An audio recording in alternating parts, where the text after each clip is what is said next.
Welcome to an all-new episode of the Workshoot Wrestling Podcast. This is Corey Richmond, joined by Jason Brooks for a special episode for an instant reaction to the 2021 Royal Rumble. Jason, an interesting show, a little bit longer than the normal shows have been, but it's one of the big four. We had a monumental first-time winner, and we had a guy win for the second time. Edge won, Bianca Belair won. We had another title change of the women's match, was in the pre-show, which I don't know how many people did see, but Jay, what's your overall thoughts on the 2021 Royal Rumble pay-per-view as a whole? One of my biggest takeaways is I feel like there haven't been a lot of shows where the fans were like super missed. Obviously, they've been missed in general. We know that. But there haven't been a lot of shows in the last few months where it's like, oh, man, the fans should have been there for that. This was a show that the fans really were missed. And I know the WWE had the opportunity to do a show with the fans, but they didn't want to tear everything down and bring everything back up at Tropicana. But man, it would have been nice to have the fans there. I think the Royal Rumble event is really a show for the marks and more than WrestleMania, I think. And it would have really, really been cool to see the fans be able to be there and react to Bianca Belair and Edge and Carlito and Christian. So, my biggest takeaway is I think the event was hurt by not having fans. That being said, I thought the men's Royal Rumble was really good. I thought the last man standing match was really good until the handcuff incident. So, overall, I thought it was a solid Rumble. I wouldn't say it's one of the better ones, though.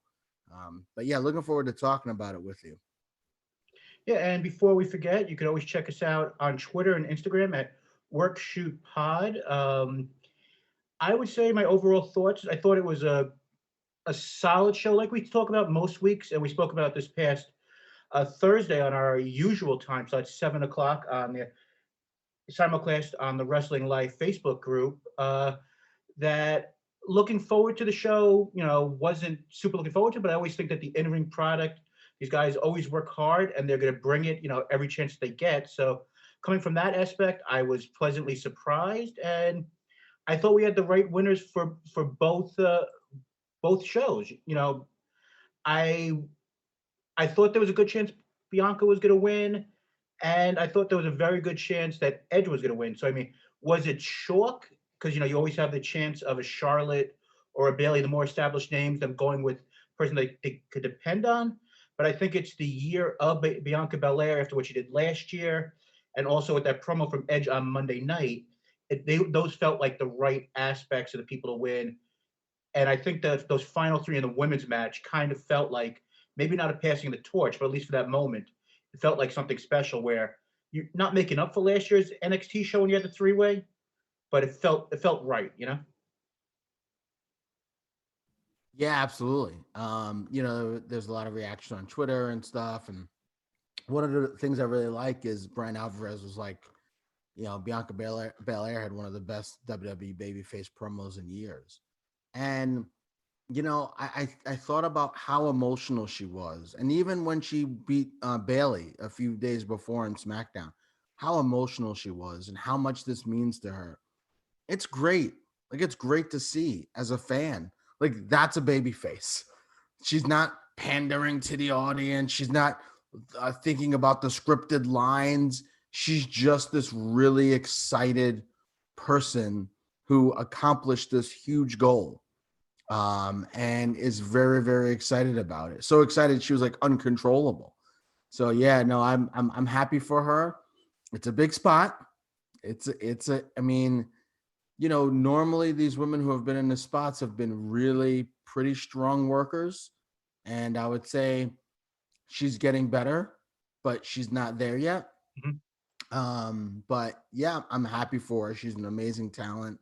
And, of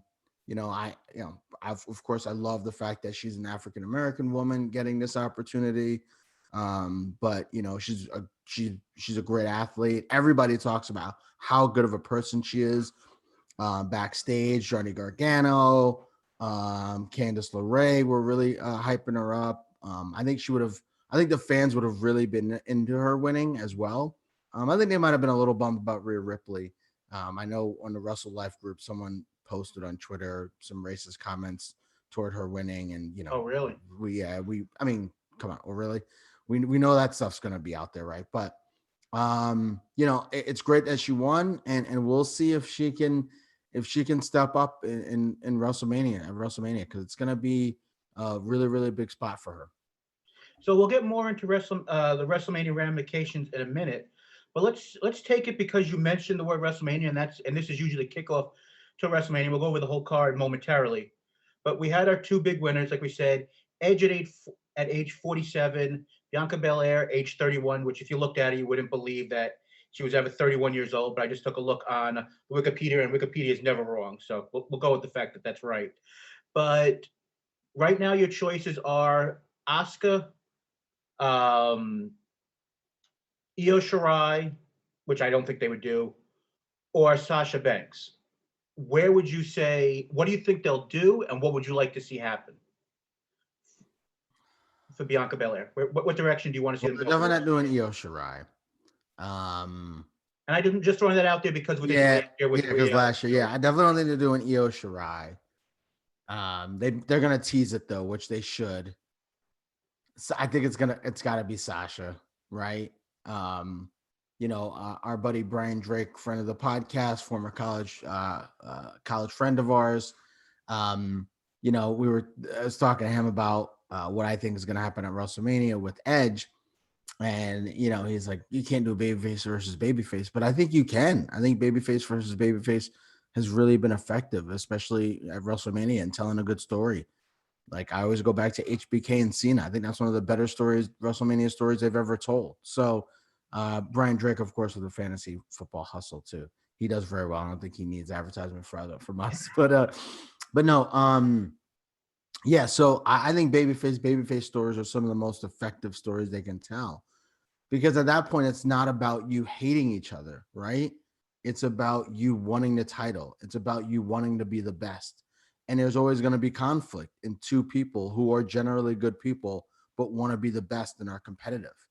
And that's where I think you get the sports feel to it. So I think they could do a very good story with that. I think Bianca has really been pretty good on the mic, and her personality really shines through. Even if sometimes she just flubs in the mic, whatever, but her personality shines through. So yeah, I think they go Sasha, uh, Bianca because Asuka's the champion. I mean, it's all baby faces. That's funny too. So, and I don't think you get Carmella in there. Nobody, come on, we don't want to see that. So, yeah, I think Sasha against Bianca Belair would be where I would go. I also think, I mean, Asuka's great. So, I mean, it could be any three of those women really. Um, but yeah, I think Sasha and Bianca's where I would go. And I think sometimes the most obvious is sometimes the easiest and the best route. You don't have to reinvent the wheel when you're booking for WrestleMania. And former guest of the show, Jay Washington, you can check out his podcast, Blurs in the Hood, every week on YouTube. Uh, he said, this is a really big moment if you do that match for all African American, girls out there to go and see, representation on one of the biggest shows of the year, and it will be a good sign with everything going on in our country. The first African American vice president, a lot of things going on. This would be another step in the right direction. I don't want to see that being the reason why they do it.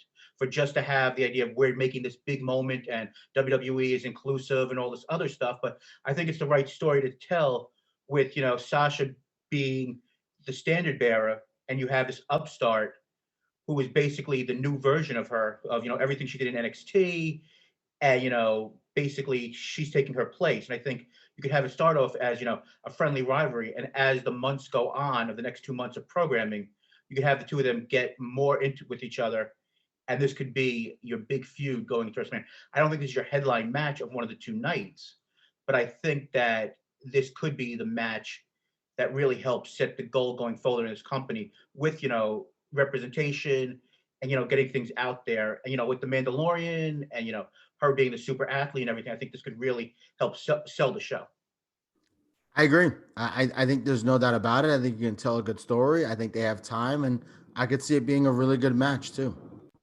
And then on the other end, like you said, 47-year-old Edge, you're still going and hyping the idea of Randy Orton being someone in his future. I mean, I don't see them putting the title on Randy Orton before WrestleMania, but you never know what Vince is going to decide. And you have all these outside rumors of, of Goldberg still being involved, John Cena in major matches. So from what we have now, do you want to see the battle of the spears with Edge versus the the head of the table with Roman Reigns? Do you want to see Drew McIntyre? And I'm just throwing it out there. Finn Balor. I mean, Yeah, where do you want to I see them go? mean, I'm just giving you all the champions, of course. yeah. I really want to see Daniel Bryan against Reigns. I think it was that Fastlane match from years ago was maybe Reigns' top couple of matches he's ever had on the main roster. So that's the match I want to see at WrestleMania, and I think they could just tell a great story. I really do.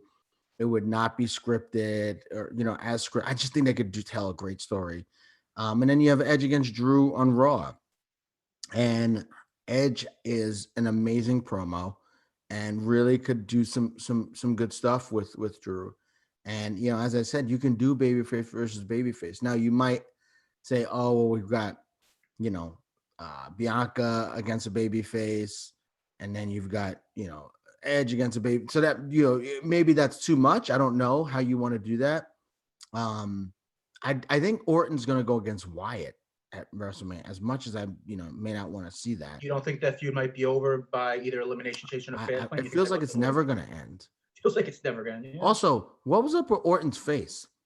He looked like he was burnt to a crisp on Monday, and then he's magically there was no scars on his face at all.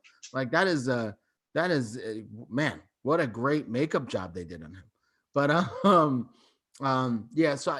don't know. There's a lot of different directions they can go. I think Drew and Edge would be a good feud, and I think they could tell a good story. And also the big thing with Daniel Bryan and Reigns and with Edge and Drew is I trust those four guys. I trust those four guys on the mic to really be able to tell a good story. And they're also four veterans who aren't going to get their hand held. So you know that if it's something shitty in the story, they're going to say they don't want to do it, and they're going to be allowed to do that. So that's where I would probably go. But if they went Edge against Reigns, like that would be fine too. Like either way, that'd be great. And maybe that'd be better because we wouldn't have to deal with Vince as much. So I don't know. Really could go either way. But I think they stick with Edge on Raw because he's been on Raw. The times that since he's been back, he's been on Raw. So that's probably where he would be. But who knows? I kind of feel like we're gonna have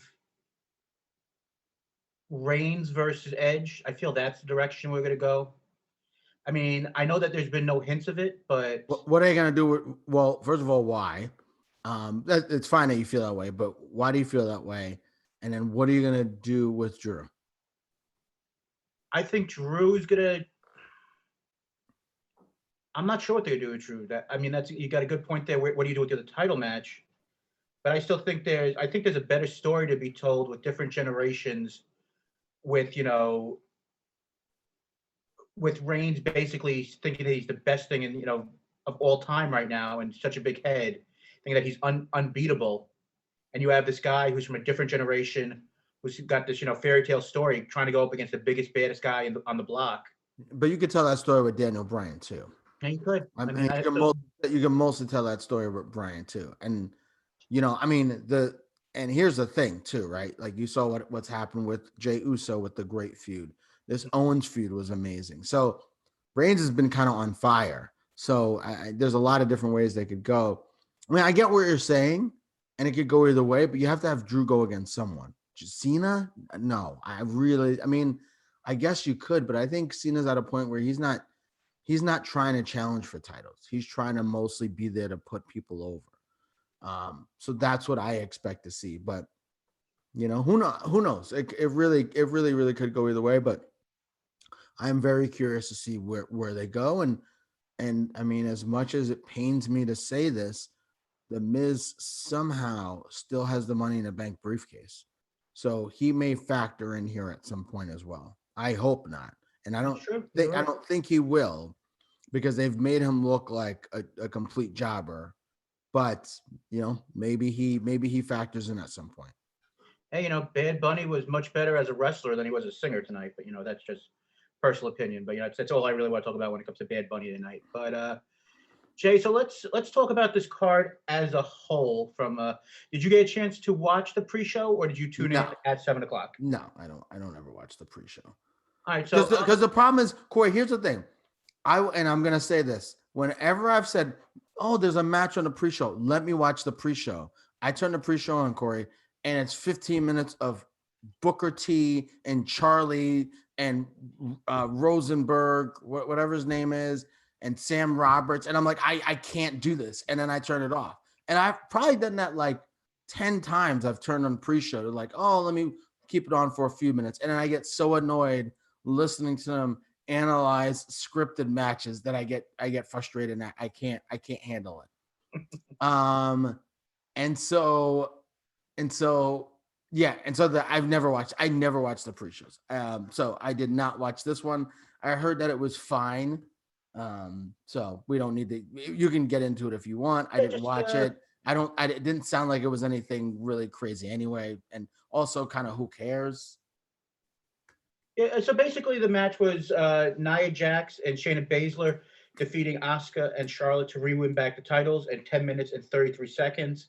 The backtrack of the match was basically to continue the storyline of Ric Flair and Charlotte Flair, their mini feud going on involving Lacey Evans. The match itself was fine. Nia still is, super dangerous, which, we talk about every time we get a chance. No one looked, incredibly bad. Nothing too dangerous in the match. I think it's interesting that Charlotte is going to be, at least in the short term, is going to be stuck with Lacey, and we're going to see where it goes. But like I said, it was. I don't think she's stuck with her. I think it's a good. I think it's a good feud for Lacey Evans.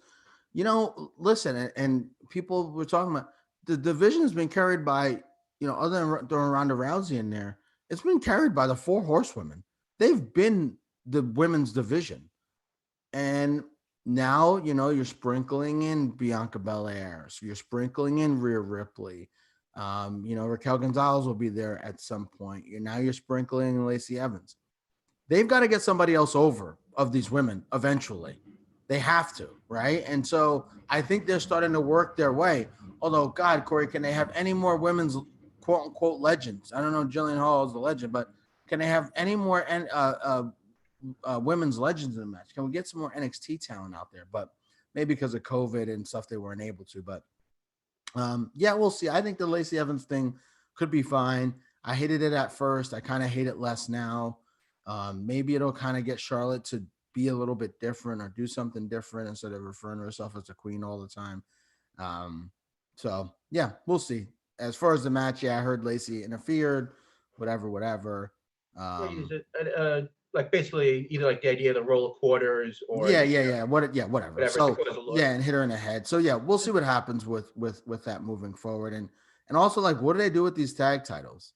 Mandy and Dana Brooke again. I mean, what do they? I mean, it would be nice if Ember Moon and Sashi won the Dusty Classic and then challenge them for the titles, and maybe that could be a match on a pay-per-view down the road, or you have someone a team from SmackDown come in. So there's a lot of different ways they can go.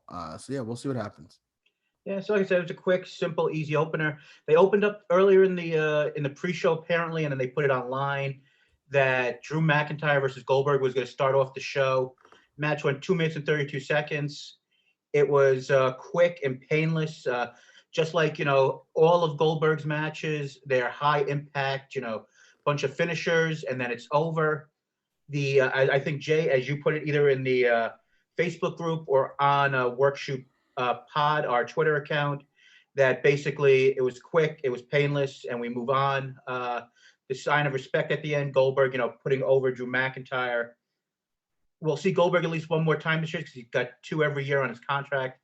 I'm guessing we'll see him at either, WrestleMania in one of the sub-main event type matches, maybe against a Cena or someone else, or at SummerSlam. But Drew McIntyre got it done. We didn't have anything of a Money in the Bank casher from The Miz, so nothing on that tonight.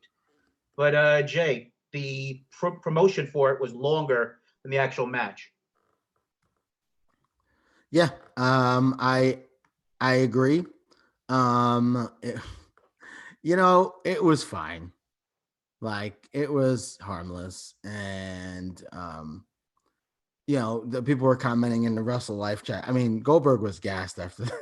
Like the thing about Goldberg is he's in great shape, Yes. and he could run and he could do all these things. The problem is it's different when you're wrestling. Mm-hmm. It's like, talking about people in football, getting in football shape and things like that. Like, it's different when you're out there playing. Same thing with wrestling. Like doing a wrestling match is you have to be in really, really great cardio shape. And he is, but he's probably not in shape to do a match like that. And he's 50 something years old. So yeah, it was fine. Thank God it was short. Please, if there's one more match from Goldberg, that's fine. Please let it be the last match. I don't understand the I think 2 Goldberg. more years left on this contract, so it's gonna be 2 a year. Well, I heard he doesn't have that. I heard it's matches, not years. I heard it's matches, not he doesn't get paid by the year. He gets paid like per match. So Yeah, it's 2 per year. It's 2 per year, and I think he's got 2 more years left on the deal. I thought this was the last year. Well, whatever. Oh, So whatever. we're gonna Maybe see. we'll see. I just don't. Yeah, because I mean, people were speculating that he might have one more match left. I don't know that he has. I don't know. I mean, who knows? I guess. But can we just stop it with him, please? Like, I don't get this hype, and every time that hype video's up, it's from 1998. He's had like how many matches in the WWE has he had? They don't show any of those because he loses or is gassed within the first 30 seconds. Like they Or never show any of realistic. his. Yeah. Or there's jackhammers where he's nearly killing someone. Like I just don't understand the thing with him. Maybe people like him. Maybe he's a big deal. I don't know. I don't get it. But yeah, 2 minutes. The right person went over. Thank goodness. And yeah, we'll see what Drew does with at WrestleMania. Because I think here's what I will say. I see Drew and Roman having the titles going to WrestleMania. I don't think they do not have the titles going into WrestleMania. That's my take. But yeah, I mean, I think coming out of this, Drew most likely has at least 2 more title defenses, one at Elimination Chamber, one at Fastlane. I can see with the return of Braun Strowman, he'll most likely face Braun Strowman at Elimination Chamber, and then at some point you're going to have the turn with Sheamus. And I don't see Sheamus as a WrestleMania opponent, so maybe at Fastlane you have Sheamus, or the two you could switch, or maybe they put AJ somewhere in there as a title defense. And Corey, maybe it is Sheamus. Sheamus, I mean, maybe he's been the champion. Yeah, he's a big part of Raw. Yeah, they don't have anybody who's would be considered a star really on the Raw. They barely have anybody. That might be the match. And then you have Edge against Reigns, and that's the main event. Yeah, I mean, maybe Sheamus and Drew they can tell a really good story back to when they grew up, and so on and so forth. Maybe that's the match. Yeah, I mean, it could be. I got one quick question for you. We can talk about this more on another time, but yeah, WrestleMania being 2 nights this year, once again, do you see it being a Wrestle Kingdom style where, unless they're doing some double main event where they do people wrestling where one goes to the other, like they're building both nights? I don't think so. I think it's one match a night. I think it's going to be two separate. Well, because they also have I think it's going to be two. Yeah, I think it's going to be like the Universal titles, the main event of one, and the WWE titles, the main event of the other. I would agree. Yeah, that's where I think they go. Maybe they have one match that builds on the other, but I don't see it. And the show's so big that I don't see it. All right, but it'd be cool if they did something like that. Yeah, I don't disagree. Next, we had WWE Women's SmackDown title match, 10 minutes and 21 seconds. All these times come from us from cagematch.net. Like I said, 10 minutes and 21 seconds. Sasha Banks retained over Carmella with Reginald. I thought it was a fine match. I thought their match from last month was a much better match. Nothing was bad in it, but I just think they clicked better last month. Right person won. Sasha now going into mostly 2 more title defenses, at least on pay-per-view, or network special, whatever you want to call these things. What do you think of the match as an overall? Overall, of course, the right person won. But what do you think of their chemistry? And I didn't think it was as good as their first match. Um, Carmella just doesn't do it for me as a performer. I think on the mic she's good. I think she has charisma. I think she has a good character. In the ring she just doesn't. She doesn't hit all the notes. She doesn't click all the cylinders. I feel like I'm like rooting for her to just do better. She's a good athlete. She's got some good moves, but it just doesn't click with her. In the ring. She spends too much time talking and like, I don't know. I don't know. It's just not for me. And Sasha tried her best to get her rolling. And I don't know. The match just fell flat for me.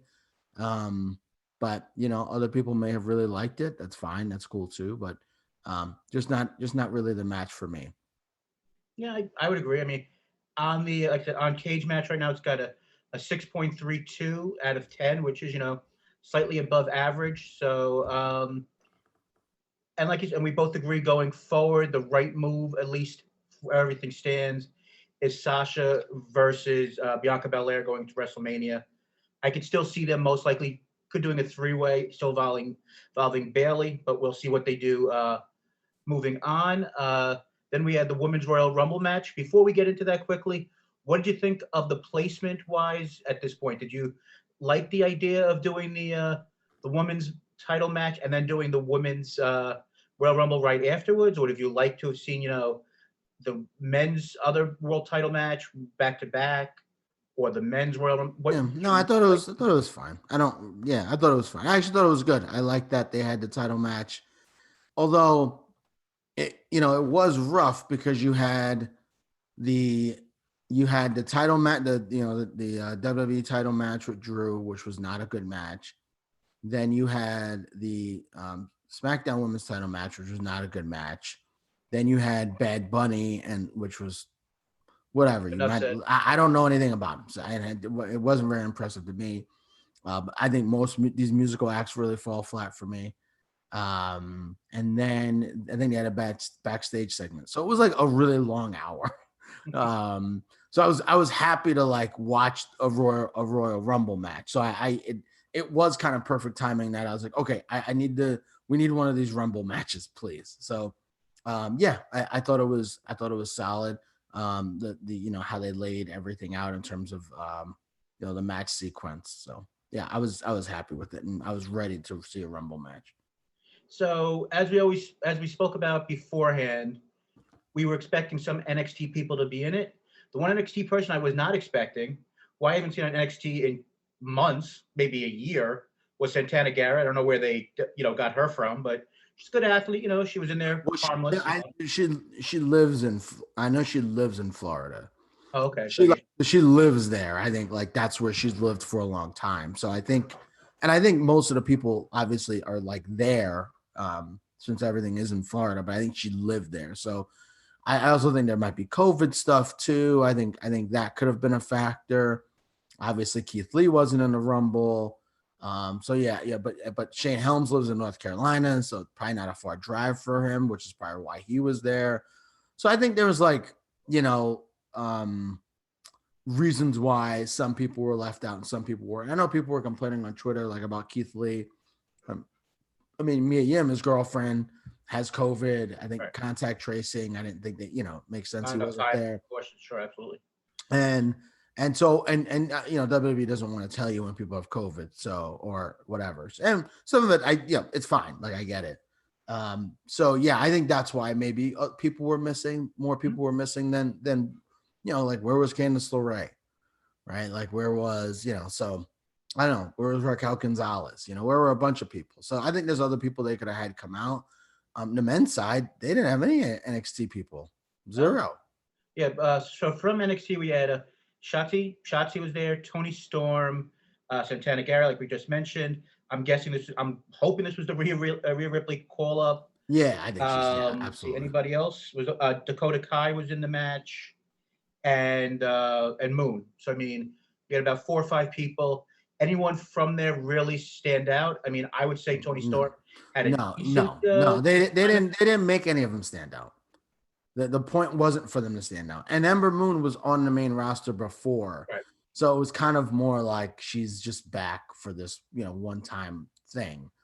So really pure NXT women, there were only a few. One of them who's barely been on the show.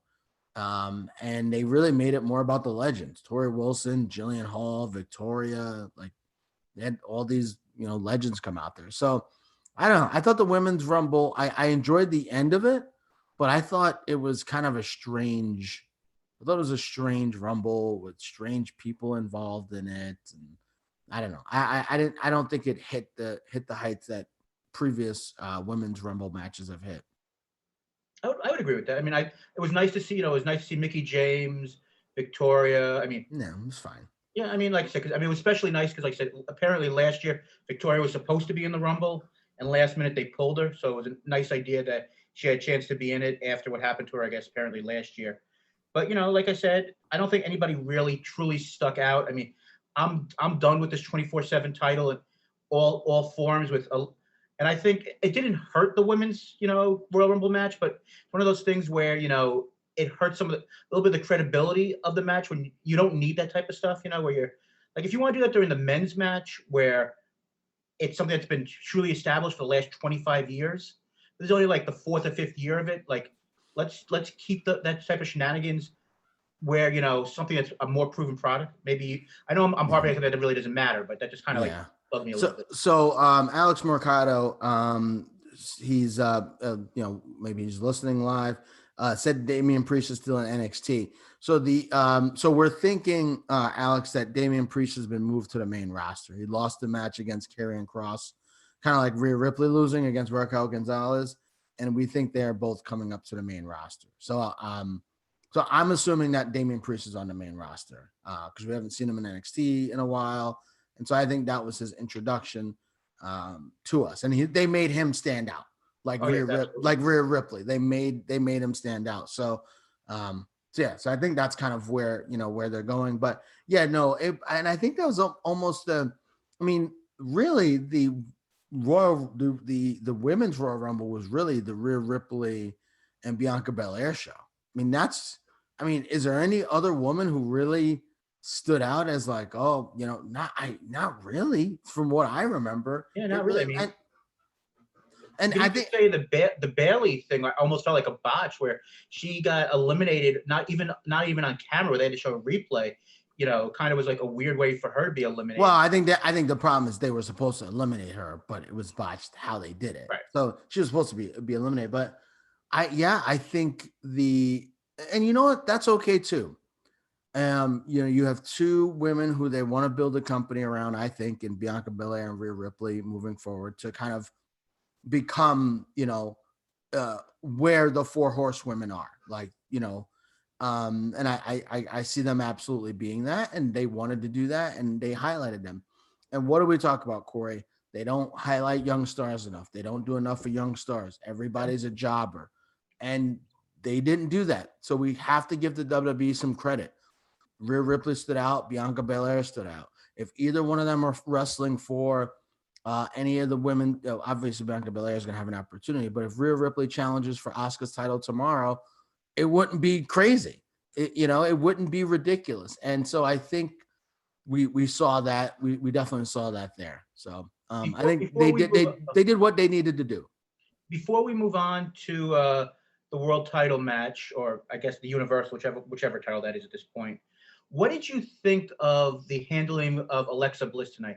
She's been a main focus of the show for months. I know we don't usually talk about The Fiend because it's kind of just been bizarre to say the least, but she was in the match for 2 minutes or 3 minutes. And I understand Rhea Ripley is a badass character and most likely is not going to be maybe associated with Alexa Bliss, but you basically eliminated Alexa Bliss, and it was as she wasn't even a part of the show. I know she may get the world title shot again, Asuka at Wrestlemania, but it was almost as if this is one of the big 4. The gimmick is important, but we're not dealing with this on this type of show. We'll deal with this again on Monday. So before I get to that, Alex did type in Carlito looked in great shape. Alex, we're definitely gonna get to Carlito. Absolutely. Don't worry, we are gonna definitely talk about Carlito. As far as Alexa Bliss, yeah, thank God. Rhea Ripley's the biggest baby face in the WWE. I know people in the chat, the Wrestle Life chat, really like her, and I do think she's done well with her character. Absolutely. I still think she leaves a lot to be desired in the ring. And I still think her character is a little too corny, and it's not her fault. She's doing a great job with what she's been given, but I think it just falls flat a lot. And I'm really glad she got eliminated. Like, thank goodness. And so, it is interesting that they chose to do that. So maybe that's the next where they're going next. Maybe Rhea Ripley is on Raw and is going after Alexa Bliss. Maybe that's what they're setting up. Although it will be funny if Alexa Bliss turns into a demon and is doing power moves on Rhea Ripley because she's, half the size of her. But, we'll see how that goes. But maybe that's what they're setting up, Corey. Maybe that's the point. They're setting up a Rhea Ripley against Alexa Bliss feud. You don't think Forward. you don't think over the last week or anything they've soured anything on this gimmick or anything where we might be going in a new direction? Who knows? They change shit all the time. Who knows? But it wasn't the right place for the gimmick. I don't disagree. I just thought I'd bring it up. Right? So yeah. So, but I think they're not, because usually if they're getting rid of a gimmick, they just won't ever. They'll pretend like it never happened. Right. So they wouldn't usually squash a gimmick completely. They would kind of pretend it never happened. So I think this might lead to some type of Alexa Bliss, Ripley feud. And they did a good job with the man of like feuds that have happened, like Dominic Mysterio and Corbin, Mysterio eliminating Corbin. And so they've done some stuff, with those guys, with kind of highlighting feuds. So maybe that's where they go. I think it wouldn't be a bad feud for Rhea Ripley, as long as they don't get too crazy with Alexa Bliss becoming a demon and whatever. Yeah, and like I said, as we both agree, the right person won. I think Rhea's gonna have a big time match at WrestleMania, and I would say this is definitely her call up to the main roster. And I think she'll be on Raw, but we'll see, what they do with her this week in the follow up. Jay, so WWE Universal title match, last man standing, 24 minutes and 54 seconds. Roman Reigns retained over Kevin Owens, as you mentioned, I think earlier in the show, especially on Twitter and in the Facebook group. There was a little bit of a rough spot with the whole thing with the handcuffs. Thought it was a solid title match, one of the better title matches we've had in a while on a Royal Rumble, which I think we mentioned on the show in the past. Usually Rumble matches, other than, Punk versus, The Rock a couple of years ago, usually they're, lesser matches or throwaway matches. So we don't you don't lose focus from the Rumble itself. So I thought it was a fun match. You definitely saw that parts of this thing were taped in advance when they went to the back. I mean, they played off on, the AEW spot with, Sammy Guevara getting run over by a golf cart, which what they did tonight with Roman Reigns running over Kevin Owens. I thought that was done well. Jay, what was your thoughts on the Universal title match? Yeah, I loved it. Other than the finish, the guys worked really hard. I think Owens and Reigns have amazing chemistry together. I think it's been a really, really good feud, and it's hard to have a feud be that good when one guy wins all the time, right? So I think it's been a really, really good feud. The handcuff thing at the end was it was a goo, like it happens. They couldn't figure out the handcuffs. I do love, and I didn't realize, I was like, I think Kevin Owens is going to win this. I was like, he's going to win. And when Reigns threw the ref's head through the barrier there, I thought that was a great way to do that. I thought it was a great way to do that. I think they should have waited until Heyman figured out the handcuffs to have the other referee come out. Mm-hmm. Or maybe have him just do the handcuffs and not have the referee come out for a little bit. Also, the guillotine, and I mentioned this, a couple places on Twitter at Work Shoot Pod and the Wrestle Life group. The guillotine happened, and then like the match was over. Like that, it was almost like they were pressed for time because it took them so long to figure out the damn handcuffs. and then they were pressed for time and he did a guillotine and it was over. It was like, why would he have just been passed out from the guillotine when he was fine not 5 seconds ago? Usually you would, but whatever. Anyway, some really good spots. A good fun match for sure. And listen, I'm not gonna rip them for messing up on the handcuffs. Shit happens. Like that's fine. It was a really, really good match, and I thoroughly enjoyed it. Yeah, like I said, I think it delivered. Do I think and I'm hoping that this Kevin Owens feud is done. It'll be interesting where Kevin Owens goes going forward into WrestleMania season. I mean, I fully expect him to most likely be in the Elimination Chamber match if it is, Drew McIntyre versus Edge going to WrestleMania. So I do expect that to be a thing. I mean, I could see him going up, maybe doing something with maybe a Big E or maybe an IC title. Or I mean, I don't want to see him going back into another feud with Rollins, but that might be the biggest guy remaining on the SmackDown roster if he stays there post Royal Rumble. But we'll see in the coming weeks what they do with Owens, after this feud. Yeah, I agree. I think you have to have him have a high profile match at WrestleMania, right? He can't be in the Andre the Giant Battle Royal. You think he'd have to have a big spot after this feud, after how good he's been in the feud. Like people in the chat were like, Kevin Owens, man, are we sleeping on him? No, he's really good. He's awesome. He's been awesome for years and years and years. And it's really cool that he's continuing to get this recognition like on big stage, on this big stage. So I'm really happy for him. I think Reigns has done a great job of putting him over as well. And I hope he continues to get a push. So in our final match, main event of the night, the men's Royal Rumble, 58 minutes, 28 seconds. I don't know if I mentioned it. The women's match was actually 20 seconds, apparently longer, 58 minutes and 48 seconds, but 58 minutes, 28 seconds.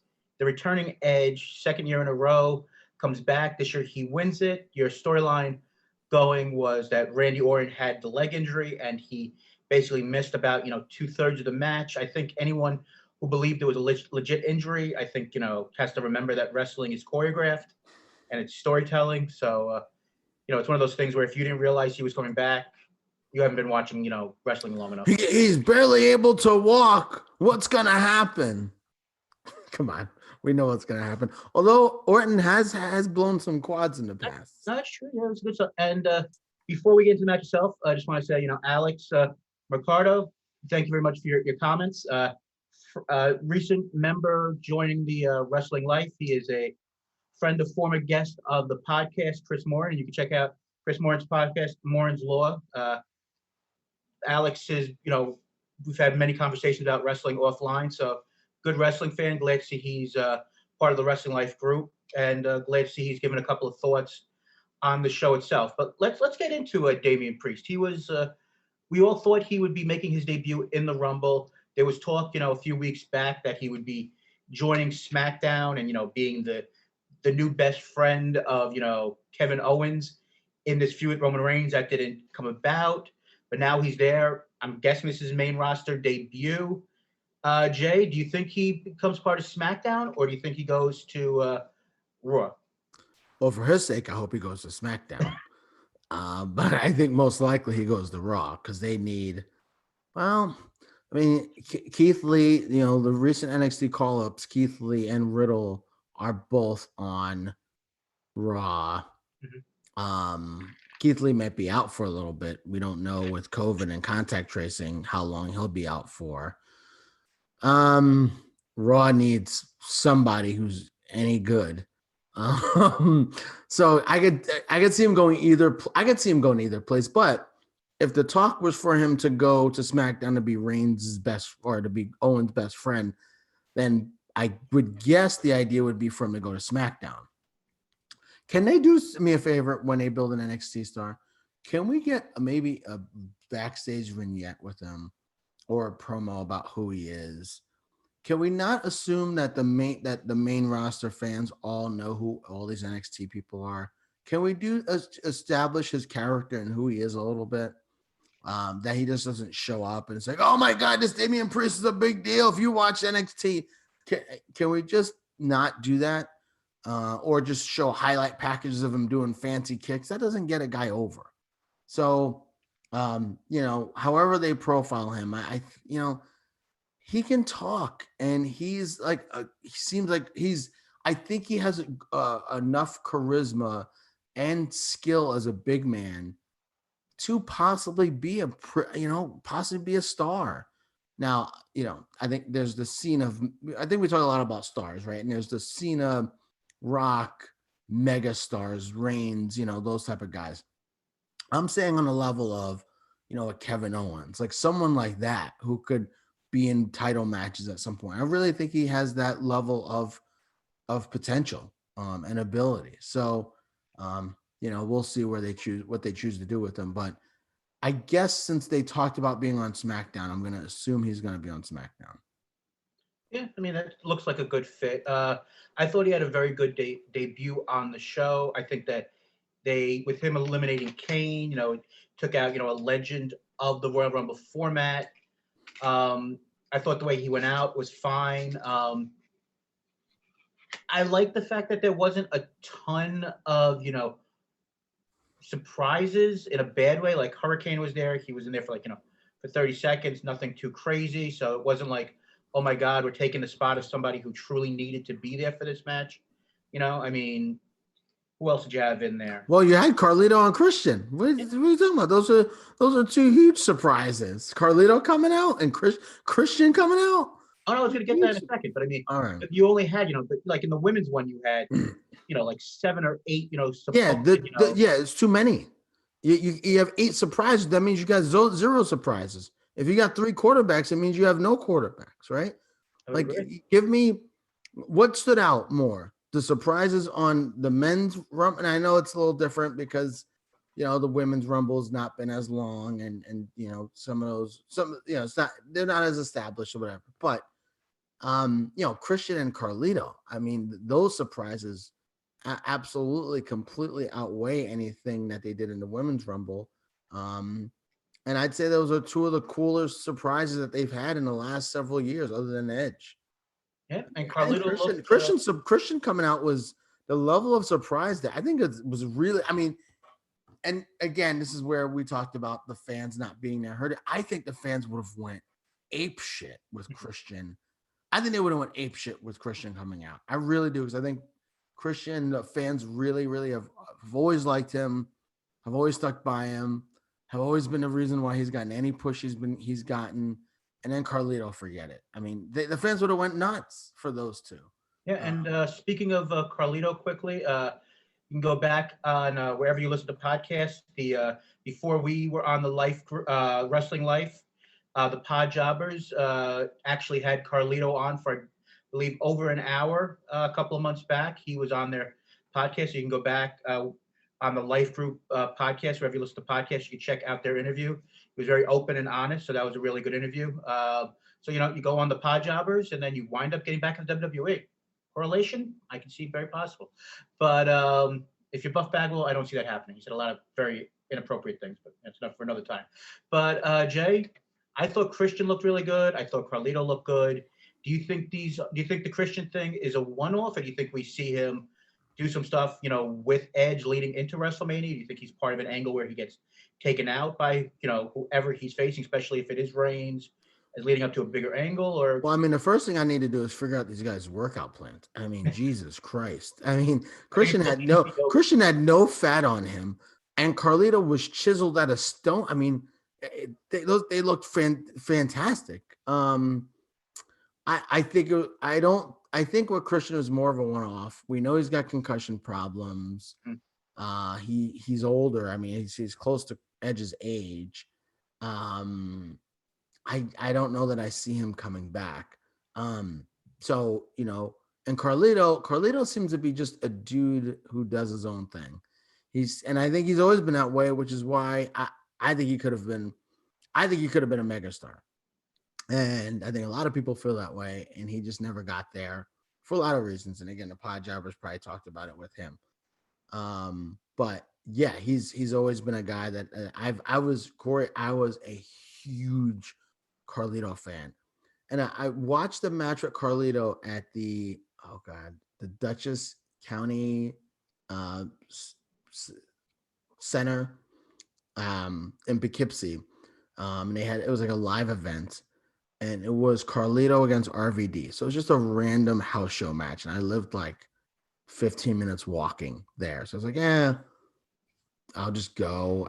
I don't, yeah, Corey, we didn't, I think I might have went with my buddy Jason, my other buddy Jason, and we watched the show, and the show was like fine.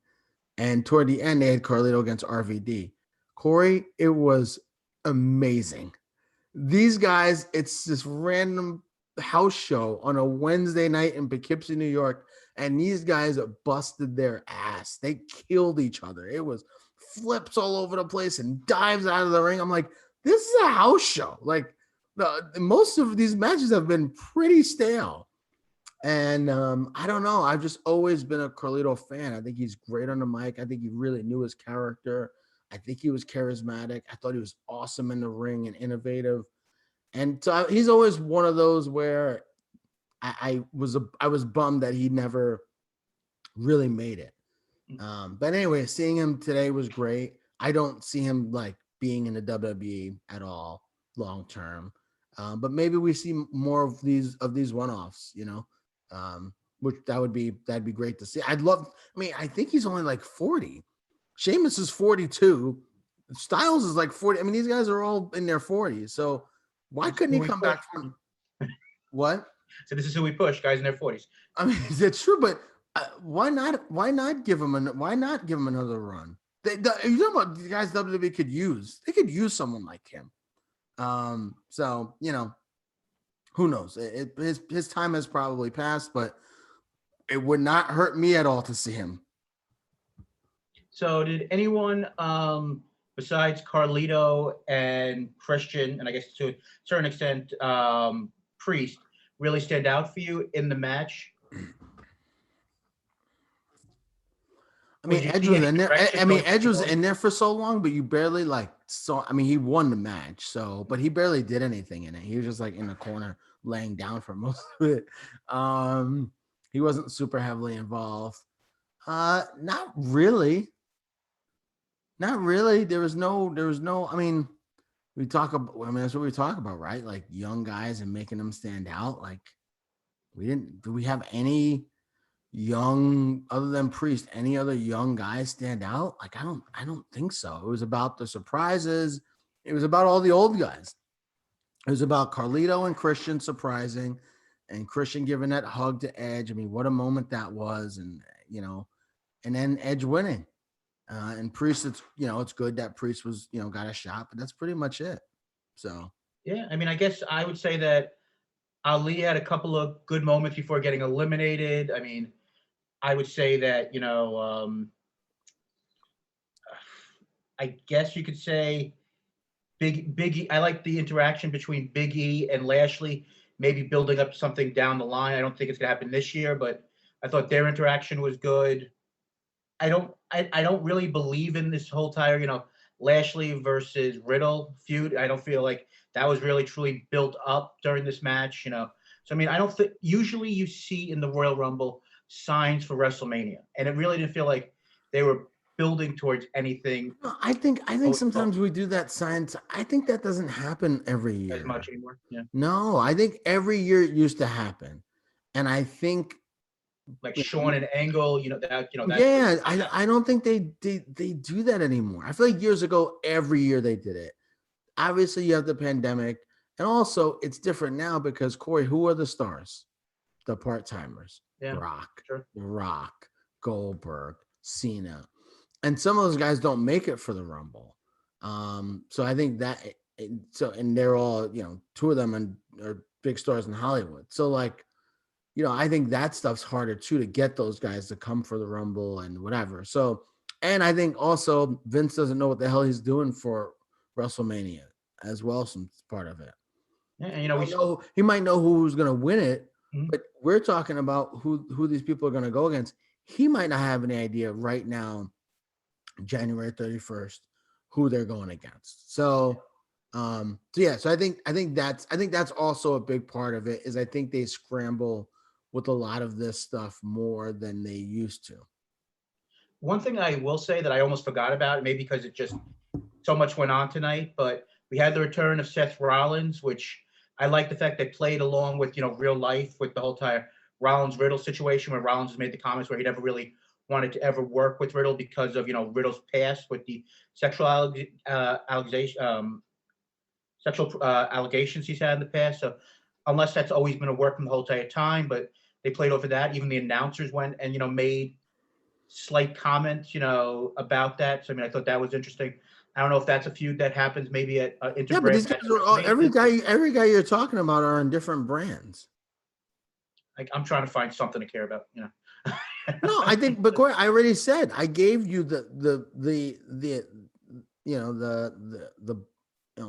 Cliff Notes version, right? Mm-hmm. It was about Carlito's return, Christian's return, Edge winning the Royal Rumble, Daniel Bryan possibly winning and having a chance.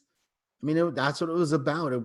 This was way different than the Women's Royal Rumble, which was more of kind of, as you said, more of a changing of the guard. This wasn't really a changing of the guard. It was a old legend. It was a legend trying to relive his past glory, which I think is a great story in its own right. And I'm glad Edge won.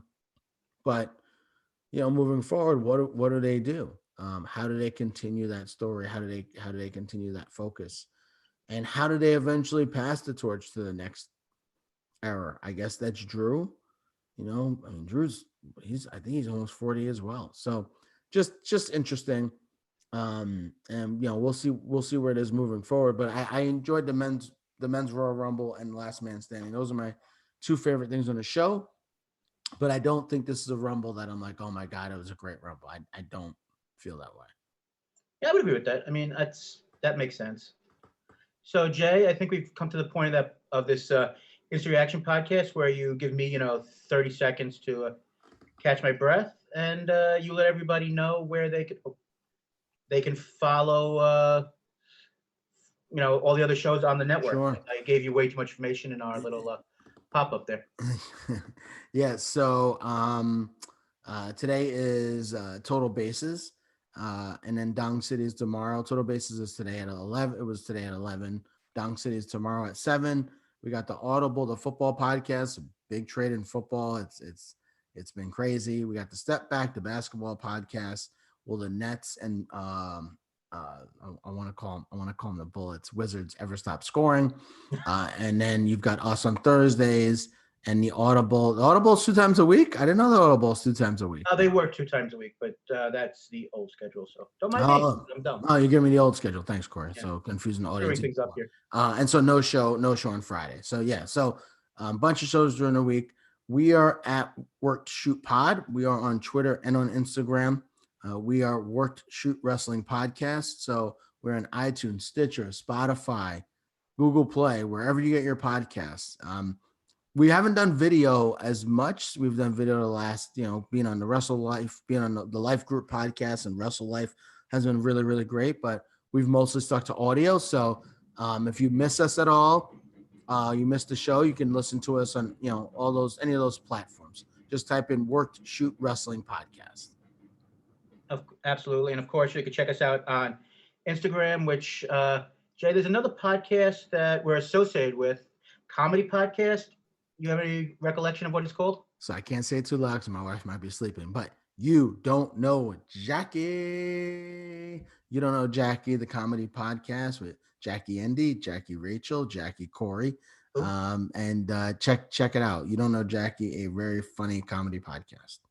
Appreciate the plug as always. And we will, like I said, past episodes, we will be doing an episode on the David Arquette wrestling documentary in the upcoming weeks, and that should be really interesting because it was an excellent documentary talking about his struggle with his career and post, the decision of putting the WCW world title on him and how it affected his career and his deciding to try to 20 years later, trying to get back in the ring, post heart attack and going from the independents and working his way up and some of the how people thought about him. And it was an interesting conversation.